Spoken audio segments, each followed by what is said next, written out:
사랑의 아버지 하나님 감사합니다. 오늘 이 밤에 우리가 이곳에 있을 감사합니다. 우리가 하나님 앞에 있습니다. 하나님께서 우리에게 말씀해 주시기를 원합니다. 부족하지만 종을 통해서 들려주시기 원하시는 주의 말씀을 우리 모두가 듣게 하여 주시옵소서. 주님을 만나는 밤이 되기를 원합니다. 우리 마음에 채우시는 하나님의 은혜로 충만하기를 간절히 소원합니다. 예수님의 이름으로 기도하옵나이다. 아멘. 오늘 이 밤에 함께 나누실 하나님 말씀은 마가복음 2장 18절부터 22절까지 말씀입니다. 마가복음 2장 18절부터 22절까지 말씀입니다. 신약성경 제가 가진 성경으로 56면 마가복음 2장 18절부터 22절까지 말씀입니다. 하나님의 말씀을 저와 여러분들이 한 절씩 교독하고 마지막 절을 합독하겠습니다. 요한의 제자들과 바리새인들이 금식하고 있는지라 사람들이 예수께 와서 말하되 요한의 제자들과 바리새인의 제자들은 금식하는데 어찌하여 당신의 제자들은 금식하지 아니하나이까? 예수께서 그들에게 이르시되 혼인집 손님들이 신랑과 함께 있을 때에 금식할 수 있느냐? 신랑과 함께 있을 동안에는 금식할 수 없느니라. 그러나 신랑을 빼앗길 날이 이르리니 그 날에는 금식할 것이니라. 생배 조각을 낡은 옷에 붙이는 자가 없나니 만일 그렇게 하면 기운 새 것이 낡은 그것을 당겨 헤어짐이 더하게 되느니라. 같이 읽겠습니다.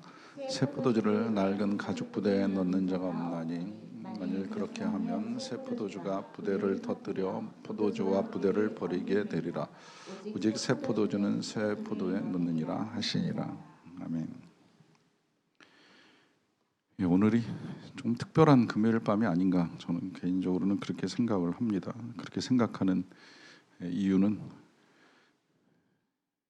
오늘이 황금 연휴의 시작이잖아요. 오늘부터 시작해서 월요일까지 3박 4일의 긴 연휴가 시작이 돼서 오늘 밤이 어떤 면에서는 꼭 크리스마스 이브날 같이 이렇게 길이 많이 막힌다는 이야기를 들었습니다. 보통은 24일 날 저녁이 좀 복잡한데 이제 오늘부터 연휴가 시작이 되다 보니까 오늘 분주하게 어디론가 이렇게 가는 사람들이 많은 것 같아요. 오늘은 제 딸의 생일 전야입니다. 우리 큰딸이 23일 날 태어나서 성탄절까지 계속 기쁨의 날을 이제 연결시켜 주었는데 뭐 그건 별로 중요한 문제는 아니고요. 어쨌든 오늘 이 어려운 밤에 이제 여러분들이 주님을 만나기 위하여 여기 오신 것에 대해서 기쁘게 생각을 하고요. 기왕이면 주님을 만나는 밤이 됐으면 좋겠습니다. 어렵게 오셨잖아요. 길도 막히는데 오신 분이 계시고 기도하러 오신 분도 계시고 본의 아니게 모임하다가 그냥 갈 수 없어가지고 오신 분도 계시는지는 모르겠지만 어찌됐건 기왕에 여기까지 왔는데 여기 와서 잠깐 앉아 있다가 가시기보다는 이 밤에 주님을 만나십시오. 주님을 만나는 밤이 됐으면 좋겠어요. 정말 안타까운 건 정말 교회 다니면서 주님 못 만나는 사람 안타깝고 2000년 전에 예수님이 이 땅에 오셨는데 얼마나 큰 은혜의 기회예요. 주님이 이 땅에 다녀가셨다. 성탄으로부터 십자가 부활까지 주님이 딱 33년 정도 이렇게 머물다 가셨는데 그것도 어떤 한 특정 지역에만 계셨다고 한다면 그 땅, 그 나라, 그 지역 사람들에게는 굉장히 큰 은혜가 임한 거 아니겠습니까? 지금도 생각을 해보세요. 주님이 여기 오신다면 얼마나 귀한 밤, 귀한 시간이겠어요.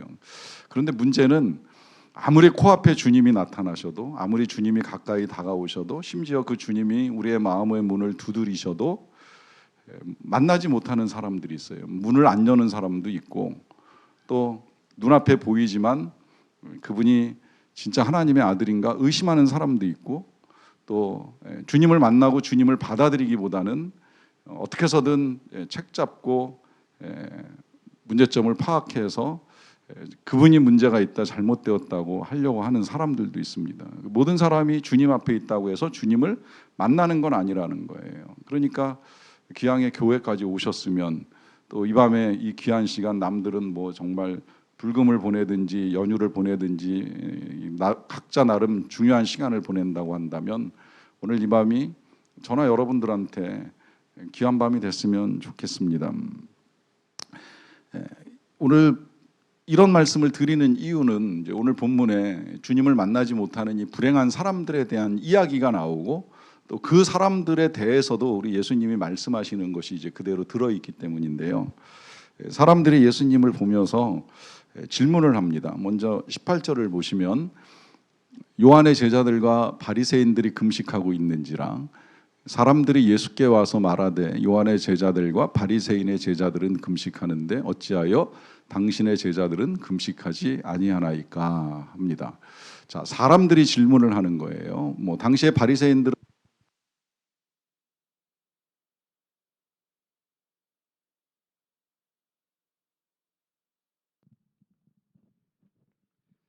일단 일주일에 두 번, 그러니까 그들 요일로 따지면 이제 일요일하고 목요일, 우리 요일로 하면 월요일하고 한 금요일 정도에 이제 한 두 번 정도 일단 금식을 하는 게 이 바리새인들의 전통이에요. 이 금요일 금식은 제가 알기로는 그 나라를 빼앗겼던 그 날의 그 슬픔을 잊지 말자라고 하는 뜻에서 매주 금요일마다 이제 금식을 합니다. 근데 그들의 금식이 조금 다른 게 있다라고 하면 그들은 이제 해 떠 있을 때 금식하고 해만 지면 먹어요. 지금도 이슬람 전통이 그렇잖아요. 아무리 라마단 기간을 보낸다고 하더라도 일단 해 떠 있을 때 금식이지 해만 딱 지고 깜깜해지면 그때로부터 낮에 하나 못 먹은 거 그대로 다 이제 먹는 일을 하게 됩니다. 어쨌든 그들에게 있어서 이제 금식은 그런 전통으로 지켜졌는데 요한의 제자들도 크게 다르지는 않았다는 거예요. 요한의 제자들도 금식을 하는데 또 바리새인들도 금식을 하는데 이 사람들이 이렇게 보니까 이제 예수님의 제자들은 금식하는 것 같지 않아요. 예수님을 향한 사람들의 표현대로 금식은커녕 오히려 먹기를 탐하고 포도주를 이제 즐기는 사람들처럼 보였잖아요. 그러니까 이제 이거를 가지고 예수님께 질문을 드리는데 일단 금식 이야기를 먼저 조금 말씀을 드리자고 한다면 제 생각에는 그래요. 아주 옛날이나 지금이나 뭐 이 예수님 때나 지금이나 금식이 경건한 신앙생활의 행위 중에 하나인 것만큼은 틀림이 없어요. 여러분들은 어떤지 모르겠는데 여러분들도 뭐 저나 혹은 누군가 지금 금식 중이야 그러면 귀하게 여기는 마음 있지 않습니까? 뭐 그 금식을 뭐 전일 금식으로 며칠을 하던 혹은 뭐 아침 금식으로 좀 장기적으로 금식을 하던 그 행위 자체를 우리가 조금 귀하게 여기는 마음이 있잖아요. 저는 사역하면서 옛날에 어떤 교회에선가 그런 질문도 한번 받아본 적이 있어요. 목사님은 최장 며칠까지 금식을 해보셨습니까? 이제 이런 질문을 한번 제가 받아본 적이 있는데 그 질문을 들으면서 그런 생각은 좀 들었어요. 이분이 왜 이 질문을 할까? 그 질문을 하는 이유는 뭘까? 잘은 모르겠지만 제가 뭐 함부로 판단해서 성급하게 그분의 생각을 말할 수는 없지만 그냥 그 질문을 받았을 때 내 느낌은 이분도 금식을 귀하게 여기는구나. 그리고 그 귀하게 여기는 금식을 김창준이라는 목사가 평생에 얼마나 어느 정도의 길이로 해본 적이 있었을까라고 하는 궁금함을 가지고 한 질문이 아닐까 이제 이런 생각이 들었습니다. 그만큼 이제 오늘날의 시대에도 이 금식에 대한 사람들의 보편적인 인식은 귀하게 여기는 마음인데 뭐 저도 그걸 귀하게 여기기 때문에 혹 여러분들 중에 금식을 하신다고 한다면 뭐 금식을 막을 생각은 없어요. 근데 제 경험상으로 이렇게 보니까 나이가 들어갈수록 조심하셔야 되고요. 나이가 들어갈수록 금식이 힘들어지고 금식하면 문제는 뭐냐면 살이 빠지는 것 같지만 실은 나이가 들면 근육이 빠지는 거죠. 요즘 사람들 표현으로 근손실 생깁니다.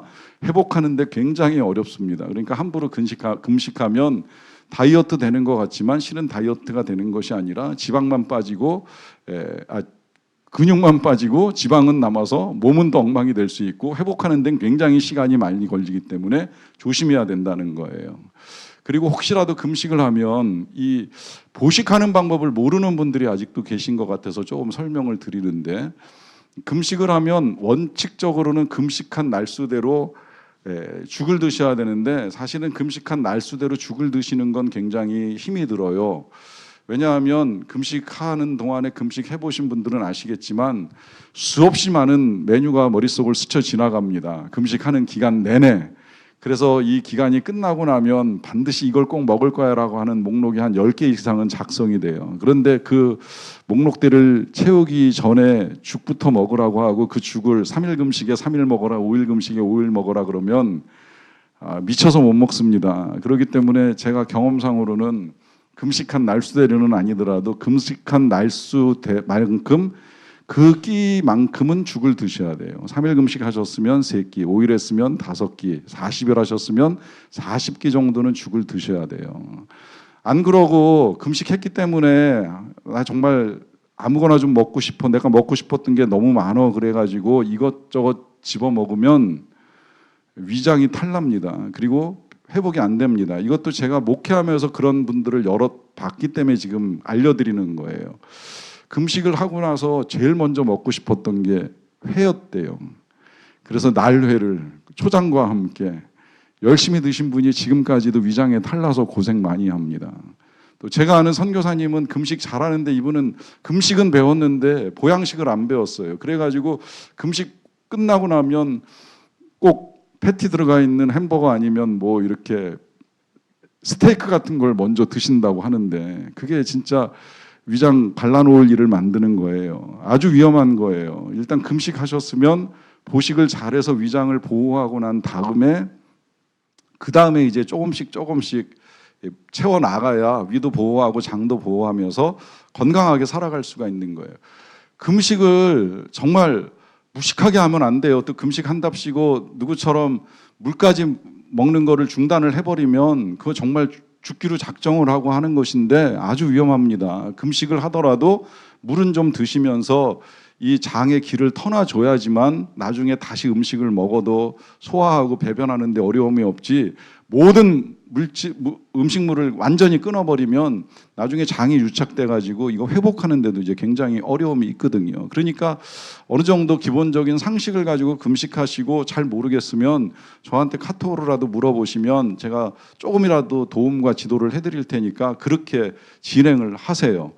어찌됐건 그 일이 귀하기 때문에 제가 막을 생각은 없어요. 하지만 이 똑같은 금식이라고 하더라도요, 지금 이 예수님에게 나온 사람들이 질문하는 것을 한번 좀 잘 생각을 해볼 필요가 있습니다. 저는 배우기를 질문은 다 중요한 것이라고 배웠고, 또 뭐 유대인들은 아이들에게 학교 갔다 왔을 때 부모가 하는 질문이 뭐 배웠냐가 아니라는 말 들어보셨을 거예요. 오늘은 학교에서 무슨 질문했니? 이제 이게 부모의 첫 번째 아이들한테 묻는 거라 그랬잖아요. 그만큼 아이들이 배우는 것보다 질문하는 게 중요하다는 거예요. 그런데 제가 이렇게 보니까 모든 질문이 다 선한 건 아니더라고요. 질문에 따라서는 정말 몰라서 배우고 싶은 마음에 질문을 하는 경우가 있어요.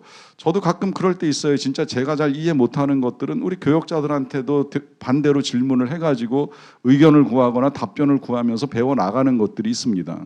그런데 모든 질문이 다 그렇지는 않더라고요. 질문에 따라서는 또 그냥 단순히 자기가 갖고 있는 생각에 대한 확신을 얻기 위해서 질문을 하는 경우도 있더라고요.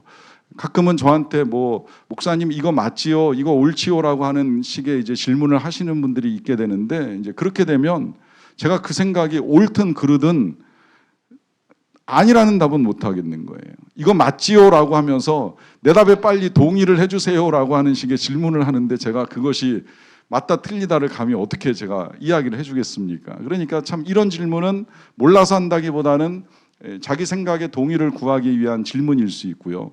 또 여기서 조금 더 나가면 이제 반격하기 위한 질문이 있습니다. 이번 주에도 우리가 새벽에 말씀 중에 이제 그런 말씀 묵상했잖아요. 기도하는 그 시인이 하나님께 질문을 하는 거예요. 사람이 죽은 다음에 기적을 베푸시면 무슨 소용이 있습니까? 내가 무덤에 들어갔는데 하나님이 능력을 행하시면 무슨 의미가 있겠습니까? 이거 지금 무슨 이야기예요? 궁금해서 물어보는 거예요? 아니죠. 내가 답답한 거예요. 난 지금 하나님의 기적과 능력의 역사를 기다리고 있는데 내가 죽고 난 다음에 하나님 행하시면 뭔 소용이 있느냐? 지금 하셔야 된다. 내 시간표대로 하나님이 빨리 해주셔야 된다. 이건 지금 하나님 앞에 따지는 거지 몰라서 물어보는 질문이 아니라는 거예요. 자, 보기를 4개 드렸습니다. 자, 그러면 지금 이 사람들의 질문, 요한의 제자들과 바리새인들은 금식하는데 예수님의 제자는 왜 금식하지 않습니까? 라고 하는 이 질문은 4개 중에 어디에 해당되는 질문일까요? 몰라서 물어보는 걸까요?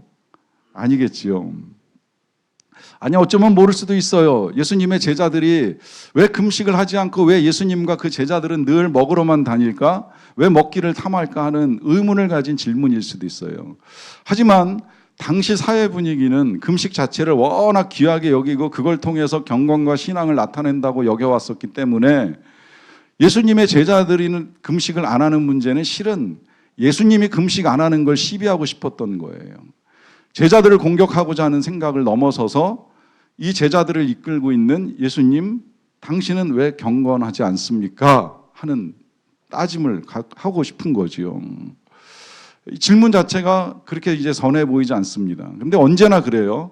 뭐 사람들의 질문 아니라 사람들의 마음 자체가 선하든 선하지 않든 우리 하나님은 늘 그 선하고 인자하심으로 응대하시는 하나님이시기 때문에 예수님의 답변도 이들의 질문과는 상관없이 이제 정확한 메시지를 모든 사람에게 전달을 해주는데요.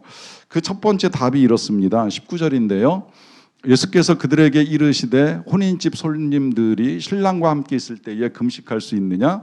신랑과 함께 있을 동안에는 금식할 수 없느니라 하십니다.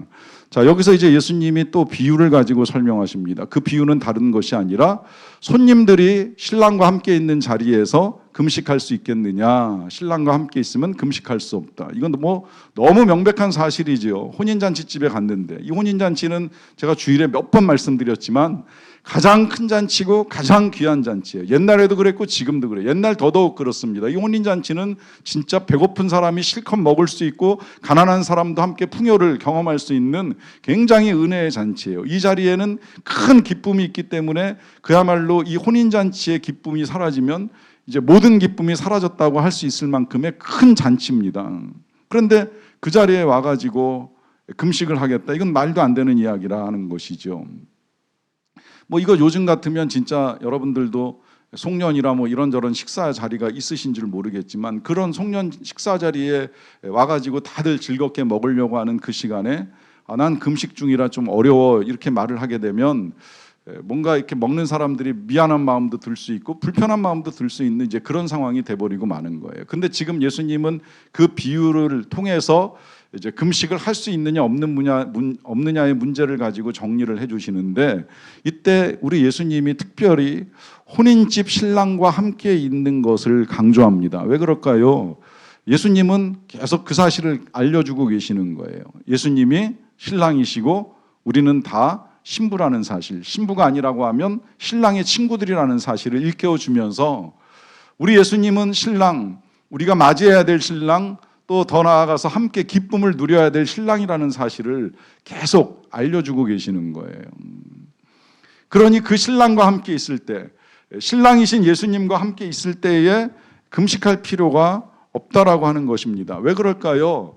예수님과 함께 있는 것 자체가 잔치고 함께 있는 것 자체가 안식일이고 함께 있는 것 자체가 기쁨의 시간이 되어야 하기 때문이라는 거예요. 적어도 예수님과 함께 있다면 그래야 된다는 거예요. 제가 오늘 서두에 시작을 하면서 여러분들이 이 시간에 귀향에 여기 왔으면 주님을 만나시라고 하는 말씀을 드리는 이유가 여기에 있는 거예요. 비록 세상에서 어떤 일을 겪다가 오셨는지는 모르겠어요. 뭐 사람에 따라 즐거운 시간을 갖고 이 자리에 오신 분도 있고 어떤 사람은 힘든 상황 속에 오셨을 수도 있지만 적어도 이 자리에 와서 김창준이 아니라 예수님이라는 분을 만난다고 한다면 그분이 주시는 기쁨, 그분이 주시는 안식, 그분이 주시는 천국을 맛보고 가셨으면 좋겠다는 거예요. 세상은 때로 지옥처럼 우리를 만들어버리고 우리를 힘들게 할지라도 주님과 함께하는 시간이라면 그 시간은 잔치가 되어야 하고 결혼식이 되어야 한다는 것이 예수님의 뜻이기 때문입니다. 그렇기 때문에 그 예수님과 함께 있는 시간에 굳이 금식하면서 고통스러운 시간을 보낼 필요는 없다는 거예요. 그게 지금 예수님이 제자들에게나 이 바리새인들, 요한의 제자들, 심지어 모든 질문하는 사람들에게 들려주시고자 하는 이제 첫 번째 메시지인 거예요. 세상에서는 어떤 일들을 겪을지 모르겠지만 적어도 주님과 함께라면 주님이 주시는 기쁨을 충만하게 누리는 것이 주님의 뜻이라고 하는 겁니다. 하지만 이제 늘 그럴 수가 없기 때문에 20절에서는 이런 말씀을 하시는 거예요. 그러나 신랑을 빼앗길 날이 이르리니 그날에는 금식할 것이니라 합니다. 자, 신랑을 빼앗긴다. 이게 이제 신부에게 있어서는 정말 고통스러운 날, 고통스러운 시간이 될 수밖에 없을 거라고 생각이 들어요. 제가 우리 신대원에서 그 설교의 실제라고 하는 수업 시간이 있어가지고 이제 학생이 다 돌아가면서 한 번씩 교수님 앞에서 설교를 하고 그 설교에 대한 평가 자체가 그냥 바로 이제 학점하고 연결되는 실습 시간이 있게 되는데 그때에 제가 그 같이 이제 설교를 했던 우리 팀의 이제 학생 중에 한 명이 했던 설교 예화가 너무 강렬해가지고 이제 지금도 잊지 못하는 예화가 하나 생각이 나는데 자기 친구한테 있었던 일이라고 하면서 이 설교의 실제 시간에 이제 설교 내용의 예화로 사용을 한 거예요. 근데 이때 이제 이 예화가 뭐냐면 그 친구의 결혼식에 결혼식이 끝나고 이제 친구들끼리 모여가지고 피로연을 하는 자리에서 밖에를 나갔다 온 신랑이 화가 나가지고 그 모여 있는 자리에 다른 친구들과 함께 있는 자리에서 술병을 깨뜨리고 막 그 상을 들러엎고 하는 일들을 이제 하는 것을 보게 되었다는 거예요. 이게 무슨 일인가? 가장 행복해야 될 신랑이 친구들과 모여 있는 피로연 자리에서 결혼식을 잘 마치고 나서 그 자리에 있는 모든 것들을 다 들러엎으면서 마치 인생 끝장낼 것 같은 태도와 표정을 가지고 행패를 부리는, 이게 도대체 어떤 일인가 해서 이제 친구들이 왜 그러냐고 이제 진정을 시키고 물어보는데, 이 신랑이 화장실에 갔다가 이제 못 볼 걸 본 거예요. 뭘 봤냐면 오늘 자기랑 결혼식한 신부가 신랑의 친구하고 화장실에서 뽀뽀를 하고 있는 걸 본 거예요. 열받을 일이죠. 말도 안 되는 일이죠. 그러니까 그 예화가 너무 강렬해서 지금도 한 30년의 세월이 흐른 제 머릿속에 남아 있는 거예요. 어떻게 그런 일이 있을 수가 있지 하는 일이 벌어진 거예요. 이게 정말 가슴치고 통탄할 노릇이 아니겠습니까? 어떻게 이런 일이 벌어질 수 있을까? 오늘 결혼한 신부가 화장실에서 다른 남자와 함께 해서는 안 될 짓을 하는 이런 일이 벌어진 거예요. 이게 정말 끔찍한 일이거든요.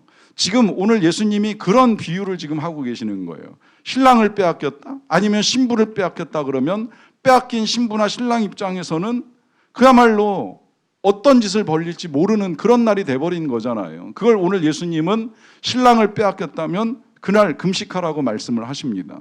왜 이런 말씀을 하시겠습니까? 이런 말씀을 하시는 이유는 분명합니다. 그런 날이 올 수 있다는 거예요. 우리한테도 올 수 있다는 거예요. 이건 그냥 지금 우리가 살아가고 있는 배우자를 뺏기는 문제가 아니잖아요. 예수님이 신랑이시라고 하면 우린 다 신부인데 우리한테도 신랑이신 예수님을 빼앗기는 날이 이를 수 있다는 거예요. 그날이 제자들한테는 어떤 날인지 아시죠? 제자들한테는 우리 예수님이 고난을 당하시고 십자가에서 돌아가시는 날이에요. 어느 날 갑자기 그야말로 제자들이 그날 끔찍한 일을 겪잖아요. 겟세마네 동산에 올라갔다가 내려왔는데 갑자기 사람들이 와가지고 예수님을 체포해가지고 빌라도 법정으로 끌고 갔어요. 제자들 입장에서는 예수님을 빼앗겨 버린 거예요. 그러니까 예수님이 미리 경고를 하시는 거예요. 뭐 하라고요? 금식하라고. 그날에 금식해야 된다고. 주님을 만날 수 없고 주님을 볼 수 없으면 금식하라고 주님이 미리 알려주시는 거예요. 근데 여러분, 그렇게 예수님을 빼앗기는 일이 제자들에게만 벌어지는 겁니까? 저는 아니라고 생각합니다. 우리도 살면서 수없이 빼앗깁니다. 이런저런 일들로 말미암아 빼앗기죠. 여러분 빼앗겨 본 적 없으세요? 아니면 지금 잘 붙들고 사세요? 신랑이신 예수님과 행복하게 살고 계십니까? 예수님과 함께 살기 때문에 그야말로 혼인잔치의 기쁨을 충만하게 누리고 계십니까? 그러면 금식 안 하셔도 됩니다. 그런데 주님은 떠나가셨고, 아니 누군가 빼앗아 갔는데 그 빼앗아 간 사람이 누군지는 알 수 없지만 주님은 이미 떠나고 없는데 그런 줄도 모르고 살아가고 있다면 이게 금식할 이유가 된다는 거예요. 여러분 잘 생각하세요. 내가 누군가에 의해서 아니면 무엇인가에 의해서 나의 신랑이 되시는 나의 예수님을 잃어버리고 그 잃어버린 사실조차도 모르고 살아가고 있다면 그날에 금식할 것이니라 예수님의 말씀입니다. 잘 생각을 해보셔야 돼요. 여기 금식의 이유가 있는 거예요. 뭐 사람에 따라 금식의 이유가 조금씩 다를 수가 있어요. 그런데 주님이 가르쳐 주시는, 분명하게 우리에게 알려주시는 금식의 이유는 여기에 있습니다. 신랑을 빼앗길 날. 내 소원이 안 이루어져서 금식을 한다. 내 꿈이 안 이루어져서 금식을 한다. 내 욕심대로 인생이 안 풀려서 금식을 한다. 아닙니다. 신랑 빼앗겼을 때, 주님이 보이지 않을 때, 주님을 만날 수 없을 때, 주님이 나와 함께 계시는 것 같지 않은 것처럼 느껴질 때, 그때 금식해보세요. 주님을 간절히 찾아보세요. 정말 내 소원이 이루어지는 것보다 더 중요한 건 내가 주님과 함께하는 일이라는 사실입니다. 이게 중요하다고 말씀드리는 이유는요, 우리 주님이 이때 금식을 해야 된다고 말씀을 하시는 것이 아니라 그 다음에 이제 두 가지의 비유를 통해서 이 부분을 이제 조금 더 강조를 하십니다. 첫 번째 비유는 21절인데요. 생배 조각을 낡은 옷에 붙이는 자가 없나니 만일 그렇게 하면 기운 새 것이 낡은 그것을 당기어 헤어짐이 더하게 되느니라 합니다. 자, 여기 지금 이제 두 가지 비유 중에 한 첫 번째 비유인 이 비유, 이 두 가지 비유가 사실은 우리한테 경험이 익숙한 비유가 아닐 수도 있어요. 물론 인생을 오래 사신 분들은 경험이 있을 수도 있는데, 뭐 저 어렸을 때만 해도 사실 이제 옷이 입다가 낡으면 무릎 같은 데다가 이렇게 헝겊 덧대어서 입는 거 했잖아요. 지금은 뭐 그게 유행이고 패션이어서 그러는지 모르겠지만 옛날엔 실제로 오래 입으면 이제 무릎이 해지고 나면 거기다가 헝겊을 덧댑니다. 근데 이게 지금 이 당시 사람들은 더 심했어요. 평생에 옷 몇 벌 안 가지고 살아요. 왜 예수님이 돌아가실 때 예수님 입고 있었던 그 자색 옷을 사람들이 나누어 가집니까? 왜 가위바위보 해가지고 네가 가질래 내가 가질래 따집니까? 옷이 그만큼 귀하다는 이야기예요. 그런 사람들에게 있어서 옷이 뜯어지고 찢어지고 낡아서 헤어진다라고 했을 때 뭐 사면 되지 그런 일 쉽지 않습니다. 그냥 기워 입는 방법밖에 없어요. 근데 이거 기울 때에 뭐 좋은 천 구했다고 해가지고 그 새 천을 가지고 갖다가 기워 놓게 되면 어떤 일이 벌어지는지 아시지요? 이 헝겊이라고 하는 것이 세탁을 하면서 수축을 합니다. 그래서 이제 어느 정도 수축을 하면 더 이상 수축이 되지는 않는데 그 수축된 옷에다가 새로운 걸 가서 덧대놨다고 한번 생각을 해보세요. 그 새로운 헝겊, 깨끗한 헝겊이 다시 수축을 시작을 하는 거예요. 그러면 원래 더 이상 수축할 수 없는 상태에 있었던 그 원래 옷이 함께 수축이 되면서 모양이 엉망이 되든지 뜯어지든지 하는 이제 그런 일이 벌어진다는 거죠. 그러니까 생배 조각을 새 천을 가져다가 낡은 옷에 붙이는 법은 없다는 이야기예요. 그런 사람은 되게 어리석다는 이야기죠. 그럴 수 없다는 말씀을 하십니다. 그러면서 이 한 번의 비유로만 끝내는 것이 아니라 그 다음에 이제 또 한 번의 비유를 하시잖아요. 새 포도주를 낡은 가죽 부대에 넣는 자가 없나니 만일 그렇게 하면 새 포도주가 가죽 부대를 터뜨려 포도주와 부대를 버리게 되리라. 오직 새 포도주는 새 부대에 넣느니라 하십니다. 자, 이것도 뭐 원리가 이제 크게 다르지는 않아요. 포도주는 아시겠지만 일단 담글 때 담궈 놓으면 이게 발효가 되면서 조금씩 양이 늘어나잖아요. 저는 잘 모르겠지만 그래서 포도주 병의 뚜껑이 코르크로 되어 있는 이유라고도 이야기하더라고요. 가스가 배출되어야 되기 때문에 이 뚜껑이 다른 뚜껑하고는 좀 다른 걸로 덮인다는 이야기를 들었습니다. 이게 이제 지금은 병에다가 코르크로 덮지만 과거에는 병이 흔하지 않던 시대니까 이거를 가죽 부대에다가 담게 되는데 문제는 가죽 부대라고 해서 아무 부대에다 담을 수가 없다는 거. 이 가죽이라고 하는 건 또 처음에는 이렇게 늘어나는 성질이 있는데 이제 어느 정도 늘어나면 더 이상은 이것도 안 늘어나잖아요. 무한정 늘어날 수 있는 건 아니잖아요. 고무줄도 땡기다 보면 끊어지는 것처럼 가죽이라 하더라도 이게 늘어나는 게 한계가 있는데 이 포도주를 담궜을 때에 새 가죽 부대에 넣지 않고 낡은 가죽 부대에 넣으면 낡은 가죽 부대에 넣는다는 건 이미 늘어날 대로 늘어난 부대에다가 넣는다는 이야기인데 거기다 넣게 되면 어떻게 되느냐?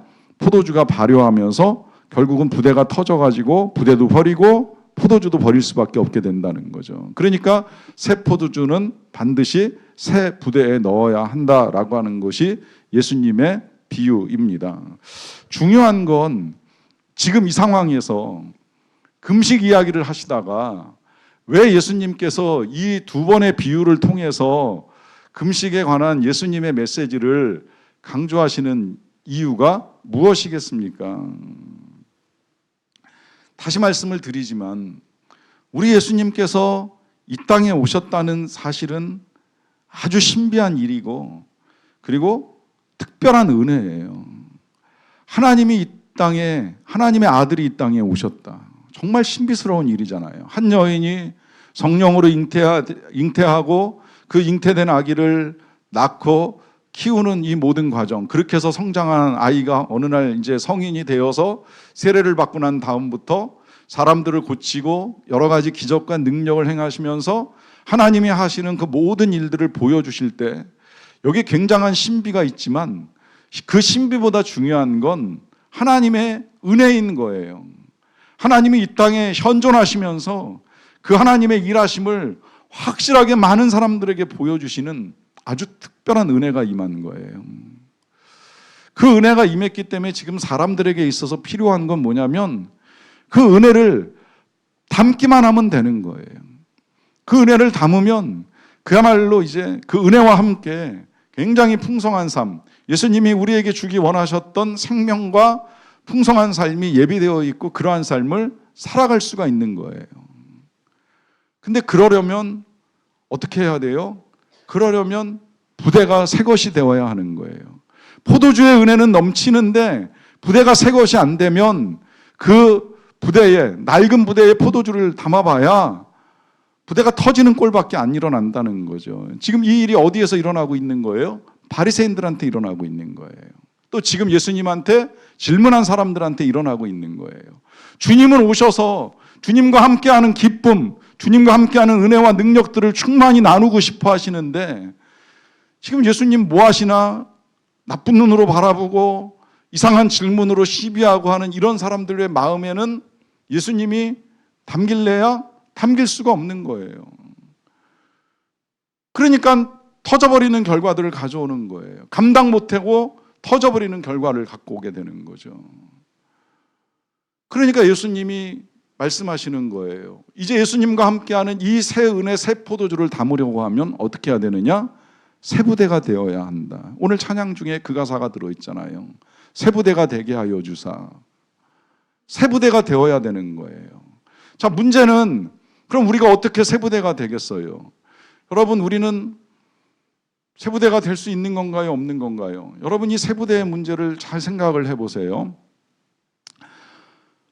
우리의 몸은 낡아질 수밖에 없습니다. 나이가 들어갈수록 몸이 점점 굳어집니다. 갈수록 유연성도 떨어지고 순발력도 떨어지면서 옛날 같지 않다는 생각들을 조금씩 하실 거예요. 이건 몸에서 일어나는 현상이에요.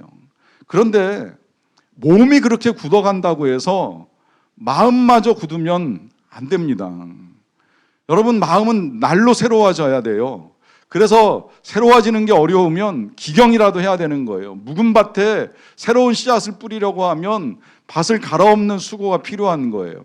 마음이 똑같습니다. 마음이 딱딱해지고 굳어질 때 내버려 두면 그 마음에는 아무리 많은 씨앗을 뿌려도 절대 뿌리 내리고 열매 맺는 일이 벌어지지 않아요. 그러니까 제일 먼저 하는 작업이 기경하는 작업부터 시작을 하고 난 다음에 씨가 뿌려져야 되는 거죠. 그 말은 그만큼 우리의 마음이 중요하다라고 하는 이야기입니다. 여러분, 우리가 우리의 몸을 바꾸는 거는 쉽게 바꿀 수 없을지 모르겠지만 마음 바꾸는 건 얼마든지 할 수 있다는 말씀을 드리는 거예요. 정 안 되면 기경이라도 해서 바꾸고자 하는 작업을 할 때 그 밭에 씨가 뿌려지고 씨가 자라면서 열매를 맺을 수가 있는 거예요. 그렇게 새로운 부대, 새로운 마음으로 준비되지 아니하면 하나님이 부어주시는 은혜, 예수님이 이 땅에 오셔서 우리에게 채워주시고자 하는 그 새 포도주의 은혜를 누릴 수가 없다는 거예요.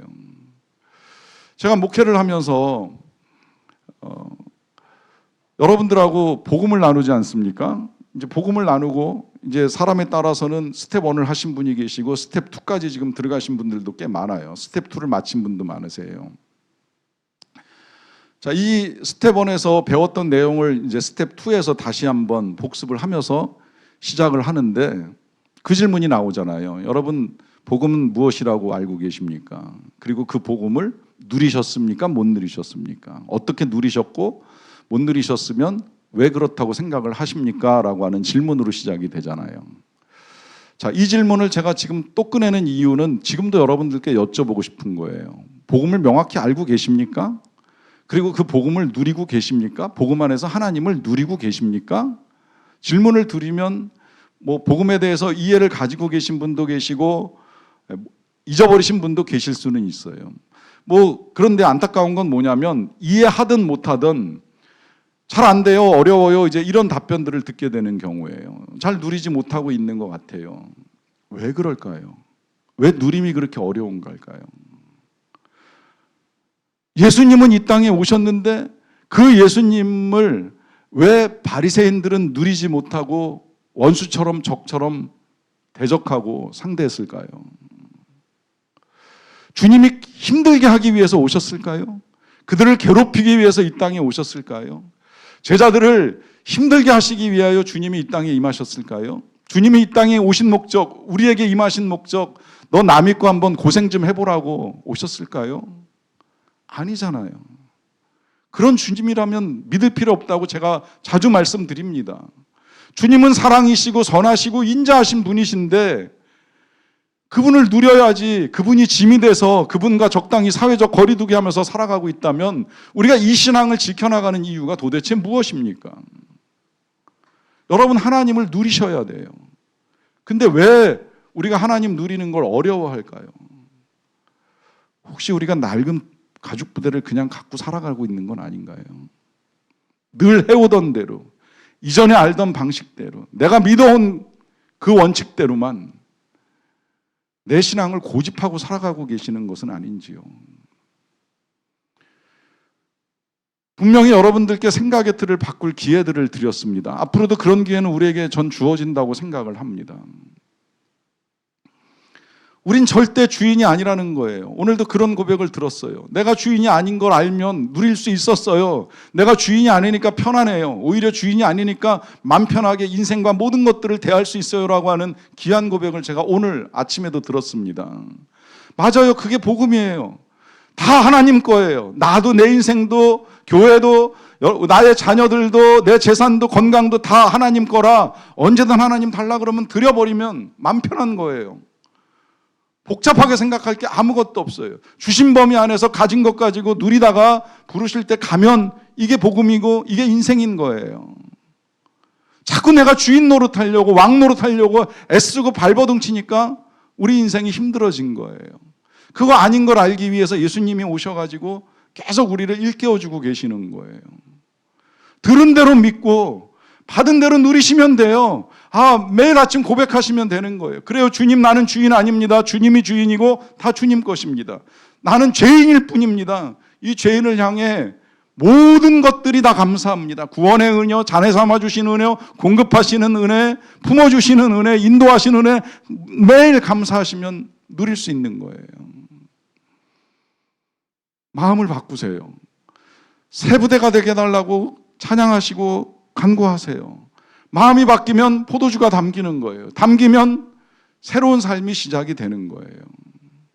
저는 그런 은혜들을 하나님이 이 연말에 풍성하게 예비하고 계신다고 생각이 들어요.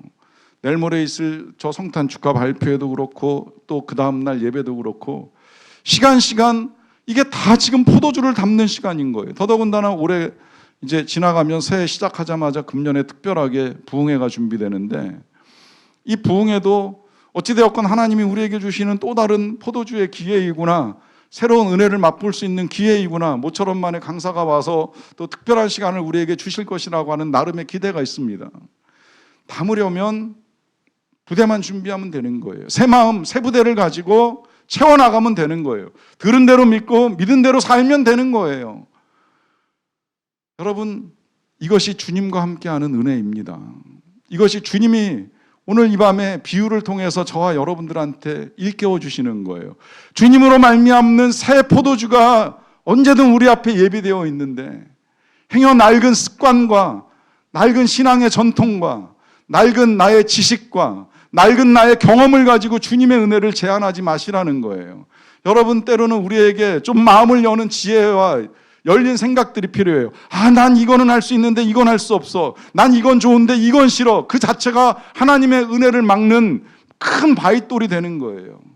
좀 열어놓고 생각을 해보세요. 교회 안에서 진행하는 이 많은 것들이 우리를 위한 하나님의 은혜로 쏟아지고 있는데 난 이건 좋지만 이건 싫어. 나는 밤은 좋지만 새벽은 싫어. 난 새벽은 할 수 있는데 밤은 어려워. 이게 다 지금 낡은 부대 그냥 붙들고 포도주를 주시려면 주시든지 마시려면 마시든지 하고 생각하는 우리의 옛 습관, 옛 경험이 될 수 있습니다. 여러분, 오늘 이 밤에 그 모든 부대들을 걷어버리고 다시 우리 새 부대가 됩시다. 새 부대가 되게 하셔서 우리에게 부어주시는 주님의 은혜를 좀 풍성하게 받고 누리고 행복하게 살아갈 수 있는 저와 여러분 되시기를 축원합니다. 기도하겠습니다. 주님 너무 감사합니다. 주님 사랑합니다.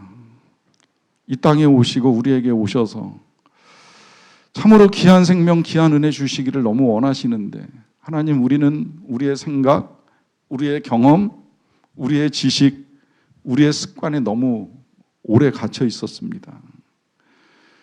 낡은 부대를 가지고 은혜를 담겠다고 부어주시는 포도주를 담아내긴 하지만 늘 터져서 제대로 담지 못하고 있을 때도 많았음을 고백합니다. 그래서 다시 구합니다. 새 부대가 되게 하셔서 주님의 은혜를 담고 주님과 함께하는 기쁨, 주님을 누리는 삶을 충만하게 살아갈 수 있게 되기를 간절히 원합니다. 예수님의 이름으로 기도하옵나이다. 아멘.